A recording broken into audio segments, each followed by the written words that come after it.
एक दफा आपका यकीन टूट गया तो आपका ख्वाब भी टूट जाता है। याद रखें, जिस इंसान ने खुद को जीत लिया उसने पूरी दुनिया को जीत लिया। और 1% से भी कम लोग होते हैं जो खुद की जंग को जीत पाते हैं, और 99% लोग खुद से खुद की जंग में हार जाते हैं। जो लोग खुद से ही हार गए वो दुनिया से क्या जीतेंगे। जिस इंसान का अपनी सुस्ती पर ही काबू नहीं है, जिस इंसान का अपने आसाब पर, अपनी इमोशंस, अपने जज्बात पर ही कंट्रोल नहीं है, वो क्या खाक करेगा?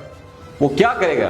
कुछ भी नहीं करेगा। जो खुद को ही काबू नहीं कर सकता वो दुनिया को कैसे काबू करेगा, कर पाएगा? वो कभी नहीं कर पाएगा। वो एक बड़ी फेमस कोट है ना कि अगर आपको दुनिया को बदलना है तो पहले खुद को बदलना पड़ेगा। ये बात बिल्कुल सच है, 100% सच है।